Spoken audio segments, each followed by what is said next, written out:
Bismillahirrahmanirrahim. Assalamualaikum warahmatullahi wabarakatuh. Puji syukur kita panjatkan kehadirat Allah Subhanahu wa Ta'ala yang telah memberikan kita kesehatan serta kesempatan guna melaksanakan salah satu tugas dan kewajiban kita selaku umat muslim, ialah menuntut ilmu. Dan tak lupa pula kita kirimkan salawat serta salam atas junjungan besar kita Nabiullah Muhammad SAW yang telah membawa kita dari alam yang gelap gulita menuju alam yang terang benderang. Dan yang terhormat kepada Bapak dosen pengampu, Bapak Dr. Andes Andi Samsul Alam SPD MPD, serta teman-teman yang saya cintai dan yang saya banggakan. Adapun materi presentasi yang akan kami paparkan pada pertemuan kali ini mengenai pemartaban bahasa-bahasa daerah di Sulawesi Selatan dalam pelayanan publik. Sebelum memasuki pemaparan materi, perkenalkan, saya Kolbi Abdul Aziz dari kelompok 2 berperan sebagai moderator dalam memoderatoring diskusi pada pertemuan kali ini. Adapun anggota kelompok kami, yang pertama Ahmad Munadi Al-Farisi, Ummi Anissa, dan Nur Sahara Harun, di mana Nur Sahara Harun berperan sebagai pemateri pertama, Ummi Anissa berperan sebagai pemateri kedua, dan Ahmad Munadi Al-Farisi berperan sebagai pemateri ketiga. Nah, langsung saja kita masuk pada pemaparan materi pertama. Saya persilakan kepada saudari Nur Sahara Harun untuk memaparkan materi pertama.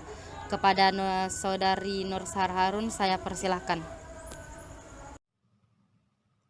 Kepunahan bahasa. Dalam perkembangan dan pengembangannya, indikasi pemerosotan pemakaian bahasa daerah seperti BD di Sulawesi Selatan sebagai bahasa dalam pelayanan publik mulai tampak, bahkan sangat dikhawatirkan. Kepunahan akan menjadi ancaman bagi BD, buku bahasa dalam bahaya, Language in Danger, Dalby 2002. Memperkirakan bahwa dalam abad ini ke-21 separuh dari kurang lebih 6.000 bahasa di dunia dewasa ini terancam akan punah. Hal ini berarti bahwa dalam setiap 2 minggu akan punah satu bahasa. Kepunahan suatu bahasa memang kadang-kadang tidak dapat diletakkan, namun dapat dicegah karena bahasa itu tidak sepatutnya harus dibiarkan mati. Bahasa itu adalah milik manusia yang sangat berharga.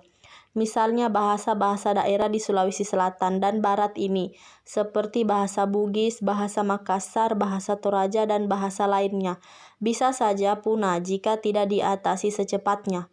Bahasa Indonesia (BI) telah menggeser kedudukan bahasa-bahasa daerah ini, sehingga pemerintah dan penutur bahasa daerah sedang melakukan usaha-usaha untuk mencegah proses kepunahan bahasa daerah tersebut. Jika tidak, suatu bahasa bisa saja punah dalam 2 generasi. Oleh Simanjuntak disebutkan bahwa karena manusia cenderung hanya menurunkan bahasa nasionalnya kepada generasi berikutnya, bahasa-bahasa daerah yang tidak diturunkan akan mengalami kepunahan dalam 2 generasi. Pemartabatan bahasa daerah. Manusia adalah satu-satunya makhluk yang dapat membentuk dan mencetak ulang dirinya sendiri dengan mengubah sikapnya. Dengan demikian, sinergitas semua komponen, yakni penentu kebijakan penutur bahasa dan pelaku atau ahli bahasa lainnya, menjadi modal dasar dalam pengembangan dan pemartabatan bahasa daerah di Sulawesi Selatan. Sebagai realisasi pencegahan atas kepunahannya, dalam hal ini 2 aspek perlu dimantapkan, yakni aspek internal dan eksternal, sekaligus menjadi parameter dan indikator dalam mewujudkan pemartabatan. Parameter dan indikator bahasa-bahasa daerah di Sulawesi Selatan. Aspek internal menyangkut pemberdayaan dan perlakuan atas bahasa itu sendiri, sedangkan aspek eksternal adalah faktor pendukung di luar bahasa itu. Aspek internal. A. Pemekaran dan perluasan kosakata atau istilah bahasa Bugis, Makassar, Toraja, dan bahasa daerah lainnya di Sulawesi Selatan pada pusaran peradaban.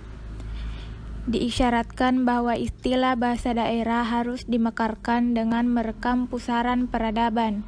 Dalam pemekaran dan pengembangan kosakata atau istilah bahasa daerah, selain pemanfaatan dan penggalian kembali kosakata lama, perkembangan kosakata dengan menyerap bahasa Indonesia, bahasa daerah lainnya, dan bahasa asing dengan melalui proses penyerapan berdasarkan norma bahasa daerah di Sulawesi Selatan terus ditingkatkan. B. Tidak menabutkan penyerapan kosakata atau istilah bahasa lain. Kosakata atau istilah yang tidak memiliki padanan dalam bahasa daerah, Bugis, Makassar, Mandar, Toraja, dan lain-lain. Dalam hal ini, mengisi kekosongan sebaiknya dimasukkan dalam warga kosakata bahasa daerah dengan penyesuaian lafal dan ejaan dalam bahasa Bugis, Makassar, Mandar, dan Toraja. Penyerapan kosakata itu dapat pula dengan intertransabilitas, pemadanan, dan lain-lain. Oleh karena itu, pihak yang terkait hendaknya memikirkan untuk merumuskan pedoman pembentukan istilah bahasa daerah itu. Aspek eksternal. A. Sumber daya penutur bahasa daerah Sulawesi Selatan hendaknya adalah insan cendekia dan berkualitas. Seiring dengan perkembangan dan peradaban masyarakat Sulawesi Selatan merupakan keniscayaan untuk tetap eksis dalam peradaban masyarakat Indonesia dan dunia dewasa ini. Oleh karena itu, pilihan yang harus dilakukan untuk menciptakan bahasa Bugis, Makassar, dan Mandar berprestise adalah para penutur BD memiliki kualitas sumber daya yang tinggi dan menjadi pemegang kunci peradaban, baik teknologi seni, ekonomi, dan lain-lain. B. Meretaskan kecintaan pemakaian bahasa daerah di lingkungan keluarga.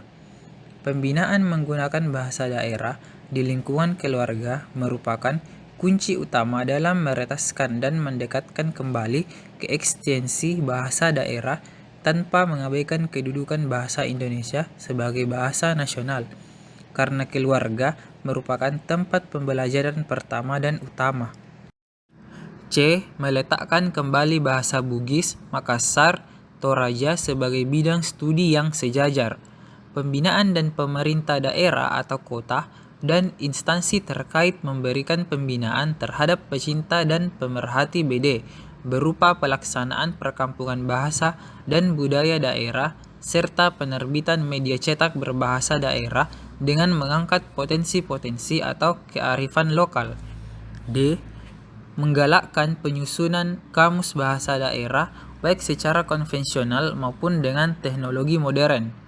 Kamus BD perlu dilanjutkan pelaksanaannya dengan merekam istilah yang sedang dan akan dipakai oleh penutur dengan penjelasan makna yang tepat atau dipahami, berdasarkan etika atau norma perkamusan, dan menggunakan fasilitas teknologi informasi ini sebagai media penyebarluasan peristilahan dan kosakata bahasa daerah, sebagai tempat mengefektifkan pencarian makna atau istilah bahasa daerah guna pembelajaran pemakaian kosakata bahasa daerah, membangun jaringan komunikasi antara perancang korpus bahasa daerah dan masyarakat pemakai bahasa daerah. Baik, itulah tadi pemaparan materi dari kelompok kami. Adapun sesi selanjutnya ialah sesi tanya jawab. Pada sesi ini saya membuka 3 pertanyaan kepada teman-teman yang ingin bertanya. Saya persilahkan.